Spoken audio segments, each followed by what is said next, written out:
ठीक है, ऐसा है, इसलिए वो सबसे ओल्डेस्ट पार्टी है। वो पता यहाँ पे लिखा है, देखो हम पढ़ के आपको समझाते हैं। This is popular known as Congress party, मतलब इनको पॉपुलर नाम है इनका, कांग्रेस पार्टी बोला जाता है। और ये सबसे ओल्डेस्ट पार्टी है, वो 1885 में फाउंड हुई थी। यहाँ पे मैंने बोला ना कि वो बहुत पुरानी पार्टी है। 1885 में उसको मतलब फाउंड किया गया था, उसको बनाया गया था 1885 में। The Congress party had played a dominant role in Indian politics at the national and the state level for several decades after India independence। मतलब इंडिया की इंडिपेंडेंस के बाद भी, इंडिया के इंडिपेंडेंस बाद वो जो थी ना अपनी कांग्रेस पार्टी, वो बहुत सारे मतलब उसने रूल किया था इंडिया में आफ्टर इंडिपेंडेंस, नेशनल लेवल पे भी और स्टेट लेवल पे भी, दोनों लेवल पे उसने अच्छी तरीके से रूल किया था अपने इंडिया पे इंडिपेंडेंस के बाद में। और बहुत अच्छी तरह से रूल किया था, बहुत अच्छे रूल्स भी बनाए थे, लॉस भी बनाए थे बहुत सारे, ऐसा है। उसके बाद है since the first general election in 1952, जो जनरल इलेक्शन हुए थे 1952 में, तब क्या होगा, the Congress party had been power continuity, मतलब जब जनरल इलेक्शन हुए तो इसके बाद वो जीत गई। उसके बाद वो 1977 तक वो नेशनल कांग्रेस पार्टी जीती। 1977 तक उसके पास पावर थी। After that it came back to power in 1980, और उसके बाद फिर से वो 1980 में पावर आई, और उसको एंड रिमेन टिल 1989 तक वो रही। The Congress party one again came back 1989 तक रही, उसके बाद वो चली गई थी, और उसके बाद फिर 1991 में वो वापस आई 5 साल, और वो 1996 तक रही, और उसके बाद कांग्रेस पार्टी केम बैक, और वो बाद में 5 साल के बाद चली गई, 1996 में चली गई। उसके बाद 2004 में वो पार्टी वापस आई, वो national Congress, Indian national Congress वापस आई 2004 में, ऐसा। अभी आती हम सबकी अच्छी और फेवरेट है, जिसका नाम है the Bharatiya Janata party, BJP. बोला भारतीय जनता पार्टी के बारे में आगे पढ़ने वाले हैं। This party was founded in 1980, मतलब ये जो पार्टी थी भारतीय जनता पार्टी, वो 1980 में फाउंड की गई थी।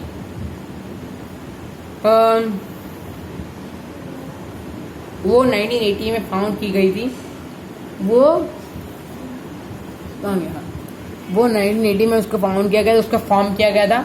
और उसके बाद हम पढ़ते हैं बाय रिहायरिंग द एरिस्ट भारतीय जना सिंह, मतलब जो जना सिंह नाम, भारतीय जना सिंह नाम के एक पर्सन थे, उन्होंने ये इसको बनाया था, उन्होंने इसको फाउंड किया था भारतीय जनता पार्टी को, और उनके नाम से इसका नाम पड़ा था। उनका नाम था जना सिंह, भारतीय जना सिंह, पर उसके बाद से उनके नाम से इस पार्टी का नाम पड़ा था भारतीय जनता पार्टी, ऐसा।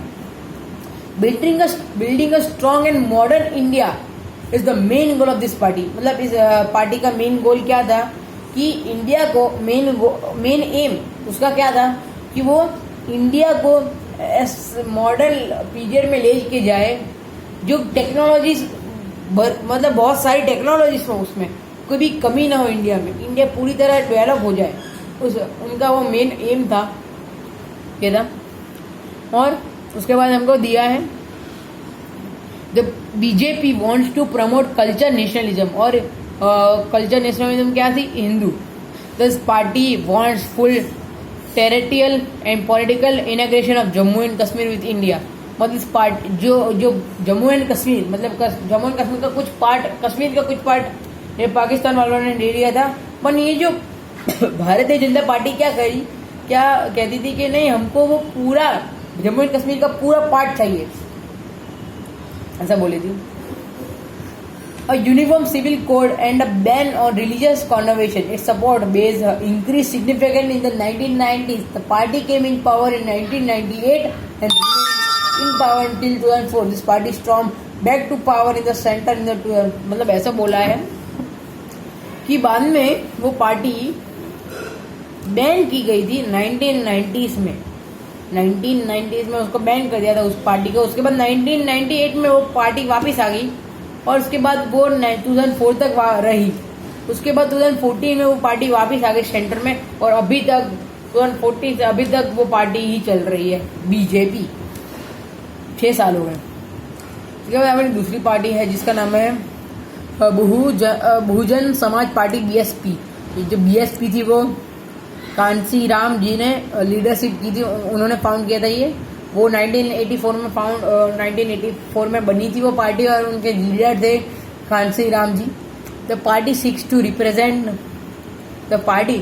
Represent and secular power for the Bahujan Samaj which includes the दलित। मतलब ये जो पार्टी वो मेनली दलित और आदिवासी जो ओबीसीज थे, मतलब बैकवर्ड क्लासेस थे, उनके लिए ही मेनली बनाई गई थी, क्योंकि उनको अपने माइनॉरिटी थे और इसलिए उनके लिए ही बहुजन समाज बनाया गया था। बाद में लिखा है this party has good presence in Uttar Pradesh and has been up in power in UP for मतलब उत्तर प्रदेश में इसको ज़्यादा पावर मिली थी, क्योंकि उत्तर प्रदेश में ज़्यादा ही दलित है और ओबीसी है और SC ST, इसलिए वो यूपी में ज़्यादा ही उसका नाम था, ऐसा है। उसके बाद है communist party of India, Marxist, इसका नाम है अपनी कम्युनिस्ट पार्टी ऑफ इंडिया की कम्युनिस्ट पार्टी, जिसका नाम है CPIM, मार्क्सिस्ट पार्टी थी। This party was founded in, मतलब वो ये पार्टी थी 1964 में फाउंड की गई थी, बनाई गई थी। इनके लीडर थे मार्कस लिंसन, इनके लीडर थे। Is the main Marcus Linson की फिलोसॉफी पे ही ये पार्टी को फॉर्म किया था। एंड और ये इनका ये इंस्पायर्ड कैसे हुई थी, ये सोशल और सेक्युलरिज्म से इंस्पायर्ड थी और इनका मेन ऑब्जेक्टिव भी यही था।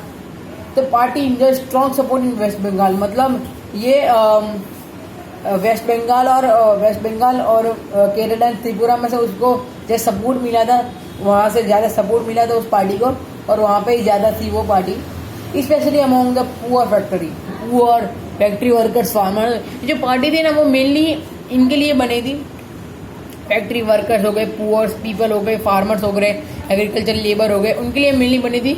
और उन्होंने ये पुअर पीपल ने बहुत सपोर्ट किया था, क्योंकि ये पार्टी उनकी सारी डिमांड को पूरी कर रही थी, इसलिए।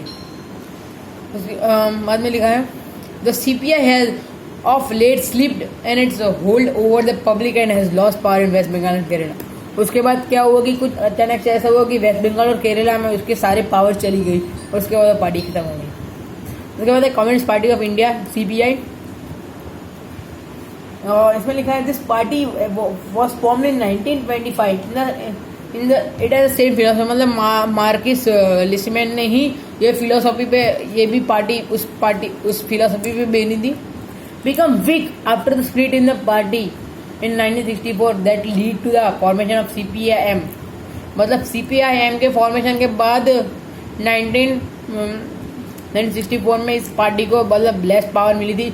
आपको पता होगा कि ये जो CPMI है उनको वेस्ट बंगाल और केरला में उसकी पूरी पावर चली गई थी। उसके बाद पंजाब, आंध्र प्रदेश और तमिलनाडु में भी उसकी पावर चली गई। Its support base as gradually decline over the years, मतलब उसको बैन कर दिया, डिक्लाइन कर दिया उसको पार्टी को। It secured over about 1.4% votes and 10 seat in the 5 Lok Sabha, उनको 10 सीट्स और 1.4% वोट्स ही मिले थे लोकसभा इलेक्शंस में। Advocates the coming together to of all left parties to build a strong left front, initially supported the UPA government and from outside but withdraw support in late 2008। और क्या हुआ था, advocates से ना उन्होंने क्या किया कि वहाँ पे जो पार्टी लेफ्ट हो गए थे उनके खिलाफ उन्होंने लड़े गवर्नमेंट में और कोर्ट में लड़े उनके खिलाफ, पर फिर भी कुछ नहीं हुआ और 2008 में वो पार्टी को वापस बैन कर दिया। अभी दूसरे पार्टी का नाम है नेशनल कांग्रेस पार्टी NCP। ये national Congress party Indian national Congress में नेशनलिस्ट कांग्रेस पार्टी है, ये दूसरी है। ये आपने मत समझना कि राहुल गांधी सोनिया गांधी वाली है, ये दूसरी है। This party was formed in 1999 following a split in the Congress party, मतलब कांग्रेस पार्टी जैसी ही है पर यहाँ के रूलर्स अलग है, इनको रूल कोई और करता है। हम पे लिखा है ना नीचे कि कांग्रेस पार्टी जैसी ही है। तो पार्टी मतलब ये इनका मेन एम था, इनका मेन एम और इनकी inspired by Gandhi, secularism, equality, social and justice, federalism, इन सबसे वो इंस्पायर हुई थी। गांधी जी का सेक्युलरिज्म था, उनकी बाद में सोशल थी, सोशल जस्टिस और फेडरलिज्म, ये सबसे इंस्पायर हुई थी party. This is the major party in Maharashtra, मतलब वो महाराष्ट्र में वो एग्जिस्टेड इन वो महाराष्ट्र में एग्जिस्ट करती थी, मेघालय और मणिपुर एंड आसाम में एग्जिस्ट करती थी ये पार्टी। ज़्यादा वहाँ के पीपल उनको ट्रस्ट करते थे। यही है। फिर राइज ऑफ रीजनल पार्टीज हमको दिया है। Many regional parties have grown in prominence over the last 3 decades, मतलब कुछ पार्टीज ग्रो हो गई है, कोई मतलब उनका मान ज़्यादा और वो भी ज़्यादा ग्रो हो रही है। लास्ट 3 डिकेड्स मतलब 3 डिकेड्स पहले से अभी तक वो ग्रो होती जा रही है। In this is a sign of expansion and deepening of democracy in India, मतलब वो ये क्या बताती है कि इससे इंडिया की डेमोक्रेसी में एक्सपांशन होगा, मतलब एक्सपांशन मतलब वो बढ़ेगी उसकी डेमोक्रेसी अगर ये पार्टीज अगर ग्रो होगी तो। many regional steps are very strong in other states. Samajwadi party, Biju Janata Dal, बाद में ये कुछ नाम दिए है, AIADMK, मतलब इसका नाम नहीं है, उसकी शॉर्ट फॉर्म दिया है AIADMK, DMK etcetera example of regional party. मतलब ये सारी पार्टीज थी जो लास्ट 3 डिकेड से ग्रो हो रही थी। उसके बाद हमारा दूसरा टॉपिक है जिसका नाम है चैलेंजेस टू पॉलिटिकल पार्टीज। अब इसमें क्या था, some of the challenges with the political parties face are as follows, मतलब पॉलिटिकल पार्टीज को क्या क्या चैलेंजेस फेस करने पड़े थे वो हमको बताया है यहाँ पे। लैक ऑफ इंटरनल डेमोक्रेसी, ये सबसे मेन प्रॉब्लम है, lack of internal democracy. In most of the political parties, the power is concentrated in the hands of one or a handful leaders. मतलब कुछ पॉलिटिकल पार्टीज में क्या होता था, तो कुछ वो पावर से ना वो एक ही पीपल के हाथ में दिए जाते थे, जो कोई एक ही लीडर के हाथ में उनको पावर दी जाती थी। ऐसा था कुछ पॉलिटिकल पार्टीज में। Ordinary member of the party cannot even dreams of rising on the top, मतलब वहाँ के कुछ गिने चुने लीडर्स को ही वो मैंने बोला कि गिने चुने लीडर्स को ही पावर देते हैं, बाकी जो पार्टी के मेंबर्स हैं उनको तो मतलब हाई लेवल पे लाए ही नहीं थे। मगर उनको काम का ऐसा ही था कि उनको हाई लेवल पे लाते ही नहीं थे, बस वो कुछ लीडर्स ही उनके हाथ में पावर रहती थी। The top leadership is often disconnect with the grass roots workers, कुछ वर्कर्स थे उनके पार्टी में, वो चले गए इस हिसाब से क्योंकि उनको कोई लीडरशिप ही नहीं मिल रही थी। वही इंटरनल डेमोक्रेसी का क्या मतलब है, पॉलिटिकल पार्टी में जो डेमोक्रेसी मतलब जो चलती है पॉलिटिकल पार्टीज के बीचों अंदर ही अंदर कुछ डेमोक्रेसी चलती है, उसको लैक ऑफ इंटरनल डेमोक्रेसी चलती है। हमारी कंट्री की डेमोक्रेसी की बात नहीं कर रहे हैं, वो इनके इंटरनल उनकी पार्टी में इंटरनली जो डेमोक्रेसी चलती है इस हिसाब से कि लीडरशिप उनको नहीं दी जाती, इनको ही दी जाती है, उसको बोला है internal democracy. Loyalty to the policies and principle of the party has less value than the loyalty of top leadership, मतलब जो कुछ वर्कर्स है उनको मतलब लॉयल नहीं थे,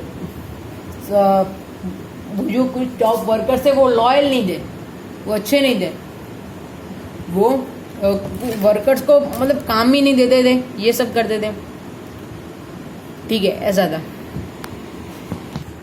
हाँ, तो अभी हमने लैक ऑफ इंटरनल डेमोक्रेसी हमें पूरा कर दिया, तो अभी हम आ गए हैं डायनेस्टिक सक्सेशन में।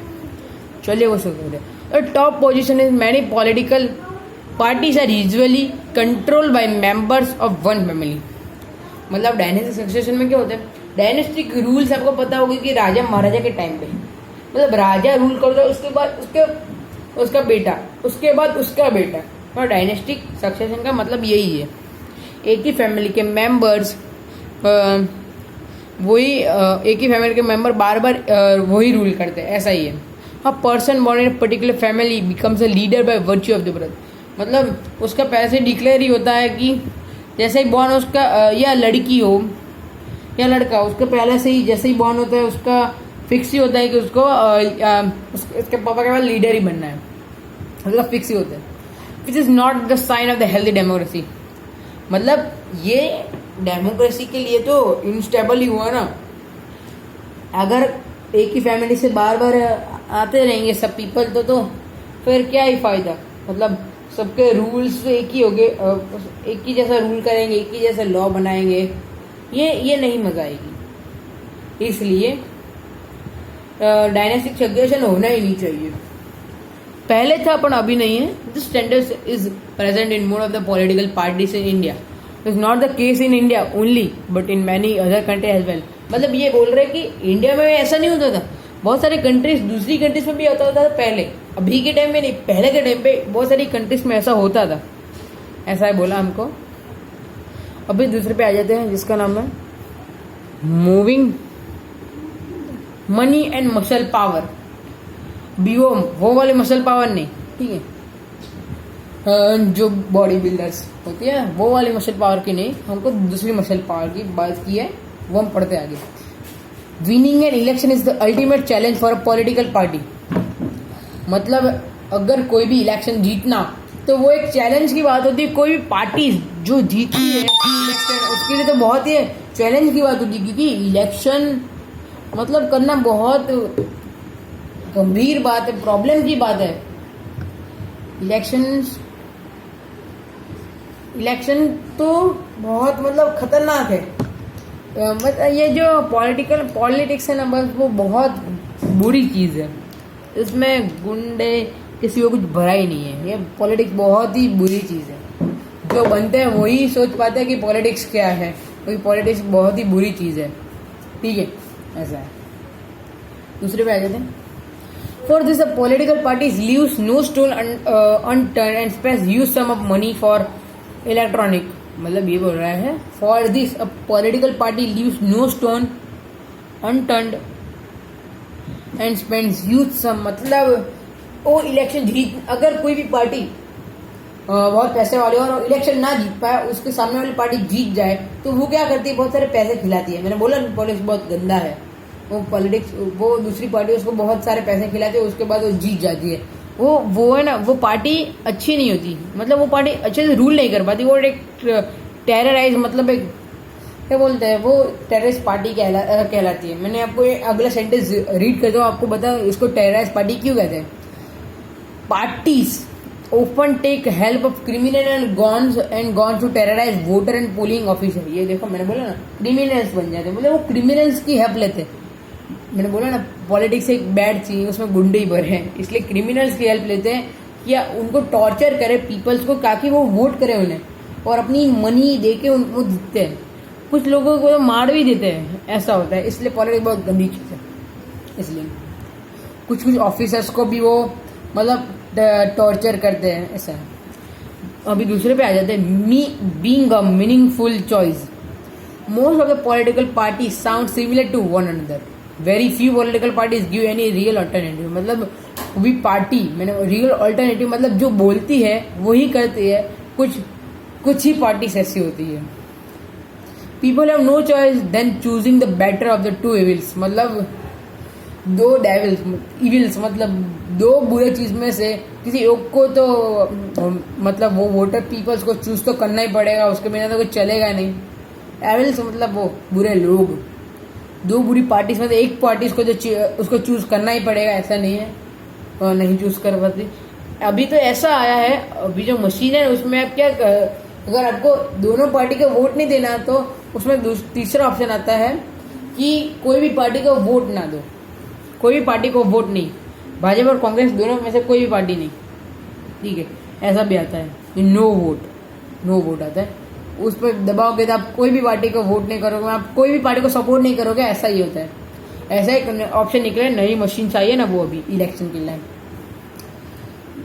इन सम पहले ऐसा नहीं था, इसलिए कोई भी दो मतलब बुरी पार्टी में से एक पर्सन को तो एक पार्टी चूज करनी पड़ती थी। अभी नई मशीन्स क्यों है पता है, कि पहले जो वो बैलेट पेपर थे ना उसमें बहुत सारी चीटिंग्स होती थी, उसमें ना वो वोट्स बढ़ा देते थे और वो जो मतलब बुरी पार्टी थी वो जीत जाती थी और सच्ची पार्टी मतलब हार जाती थी, ऐसा होता था। इसलिए बैलेट पेपर की जगह भी इलेक्ट्रोल इलेक्शन मशीन आई है जो बहुत हैवी होती, वो हैवी भी नहीं होती, और ये जो पुरानी मशीन बैलेट पेपर में बहुत हैवी थे और वो कैरी भी नहीं कर पाते थे इजीली, और ये जो छोटी मशीन आई है ना वो बहुत हैवी नहीं है, इससे कैरी भी कर सकते हैं इजीली, ऐसा है।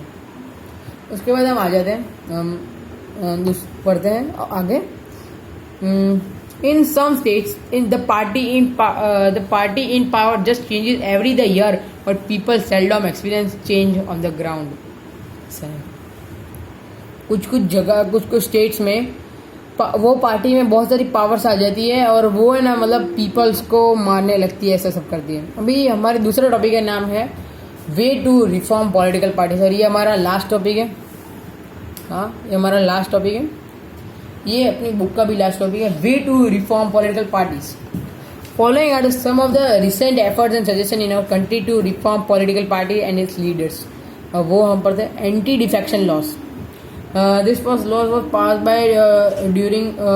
ड्यूरिंग राजीव गांधी मेंबरशिप, मतलब जब राजीव गांधी के टाइम पे ये लॉ मेड किया था, राजीव गांधी जब थे लीडर तब उनके टाइम पे ये एंटी डिफेक्शन लॉ बनाया गया था। The law says that if an MLA or MP change parties, he or she will lose the seat in legislature। मतलब इस रूल में क्या, लॉ में क्या था कि कोई भी MLA मतलब MLA और MPs कोई भी अपनी पार्टी चेंज करने की कोशिश करते हैं तो वो अपनी लेजिस्लेटिव असेंबली में से अपनी वो सीट खो सकते हैं। अभी MLA का फुल फॉर्म है मेंबर्स ऑफ लेजिस्लेटिव असेंबली, मतलब अगर वो पार्टी चेंज कर देते हैं तो उनकी वो पोजीशन ही खो देंगे, MLA पोजीशन ही खो देंगे, जो उनका नाम है मेंबर लेजिस्लेटिव असेंबली वो उनका नाम ही खो देंगे अगर वो पार्टी चेंज करने की कोशिश करेंगे। आगे हैं चलते हैं। This new law has help during bring defection down, मतलब ये लॉ नया आया उसके बाद से ही सारे ये जो MLAs थे वो भी सुधरने चालू हो गए और सब बढ़िया हो गया। ऐसा पहले तो सब MLAs ऐसा करते थे, जो विनिंग पार्टी थे उनके पास चले जाते थे और पहले उनकी सीट नहीं चली जाती थी, ठीक है ऐसा होता, पर अभी ऐसा नहीं है। अभी जो कोई भी MLA ऐसा करेगा उसकी सीट उसका वहाँ से पोजीशन पे से ही नाम मच जाएगा। At the same time this has made any dissent even more difficult, मतलब अभी के टाइम पे MLAs के लिए बहुत डिफिकल्ट हो गया क्योंकि वो अपने विनिंग पार्टी को चूज नहीं कर सकते, इसलिए लॉ बेस्ट है। MPs and MLA have to accept whatever the party leaders decide, मतलब क्या होता था कि MLAs मतलब जो भी पार्टी लीडर्स उनको बोलते थे उनको MLAs को वही मानना पड़ता था, ऐसा है। उसके बाद